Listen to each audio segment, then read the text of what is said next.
Guys, it's Edwin here, and today I want to talk about how to take your power back after being in a narcissistic relationship. A narcissistic relationship is the kind of relationship that may make you feel so powerless that you even feel that you have no strength to work on yourself and reclaim that happy life you deserve.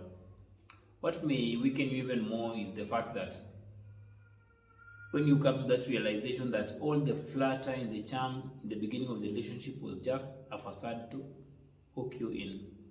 Taking your power back after an abusive relationship is not an easy thing because you've been emotionally battered and your sense of reality has been shook by someone who you thought was your soulmate.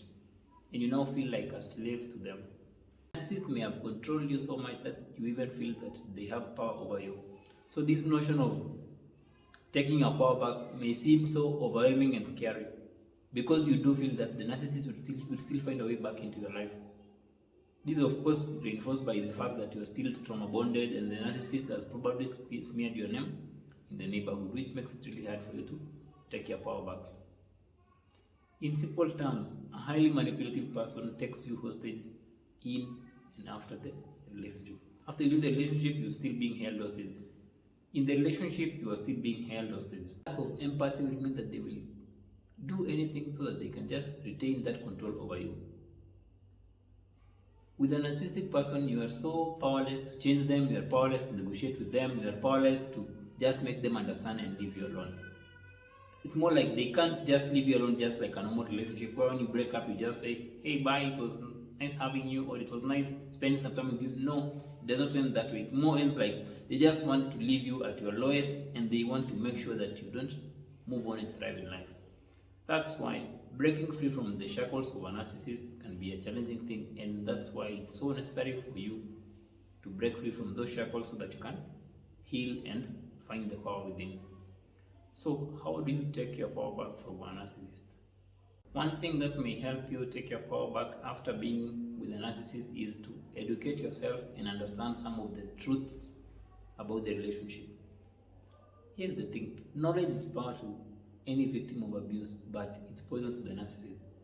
It's more like the more you understand some of the abusive dynamics and the manipulative dynamics of the relationship, the more you'll have these moments that everything you are going through will now start making sense.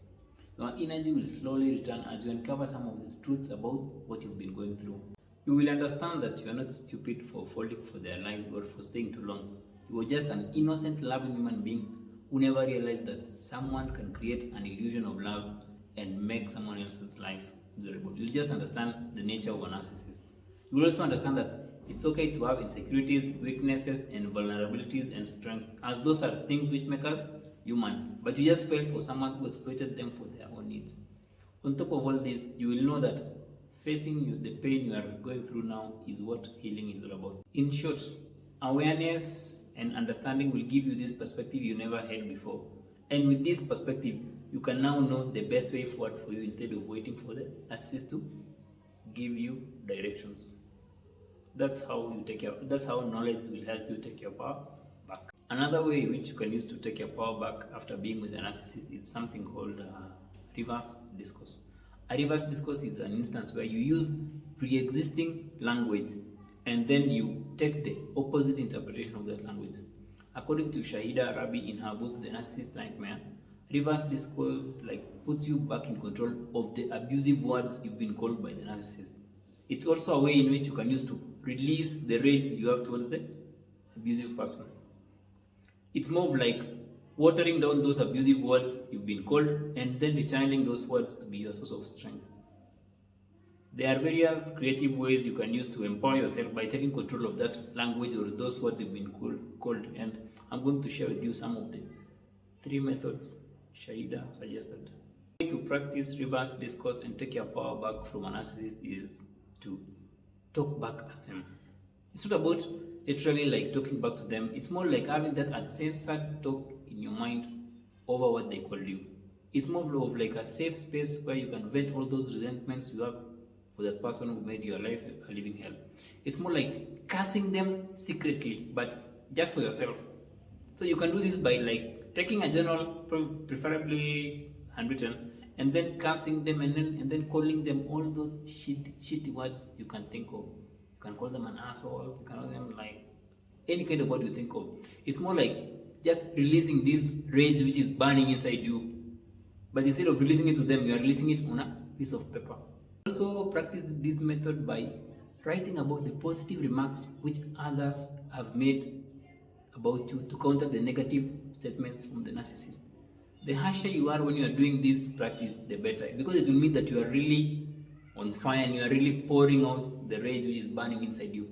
As long as you do this method in a healthy way, without being tempted to send it to them, then this will be a great step in your healing journey. It will really take your power back and you will really feel energetic to work on yourself. Another way to practice the reverse discourse is to always replace the abusive words the narcissists call you with new words and phrases that cheer you up or that are positive. The best practice to do this is to always start small. If you have a problem, if you have a big problem like believing in yourself. Example, if the narcissist was used to calling you something like ugly, and then that thing pops up in your mind, you just switch it to I am a beautiful human being, or I'm a beautiful soul, or I'm beautifully ugly. Just there's no wrong way of doing this. It's just more like just giving yourself power over the words they called you. The last way to use the reverse discourse is to disempower those abusive words the narcissist called you. If they were constantly calling you names like you're a bitch, you're not a real man, you can reframe this to bring about a positive meaning. So for example, you can take your power back by saying something like I'm such a smart bitch.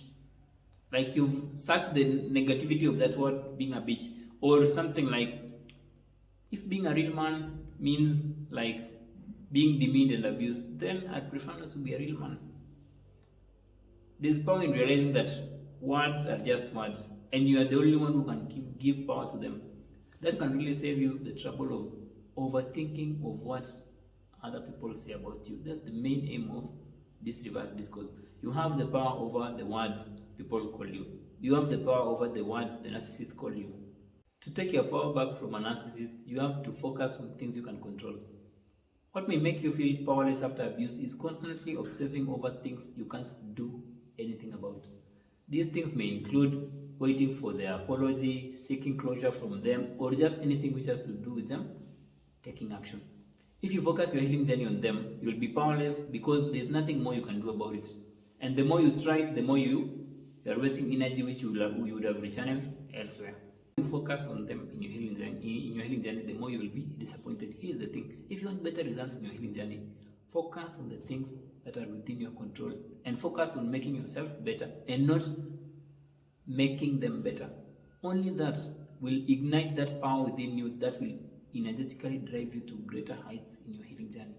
Some of the things you can control in your healing journey are things like your boundaries, self-care, your habits, or who you hang around with. If you focus on just those things that uplift you, you will have your power back.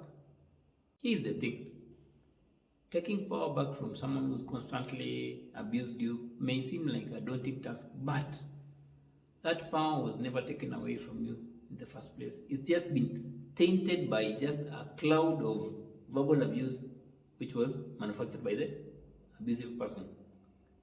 This means that you've developed some limiting beliefs which have made you feel small and powerless. The moment you work on uprooting those limiting beliefs is the moment you will reclaim your freedom. And whatever the odds, always strive to heal completely to the point that you reclaim that worthy, beautiful, valuable, and smart individual you are. If you need any help achieving that, never be afraid to do so. That's it from me today. Until next time, thank you.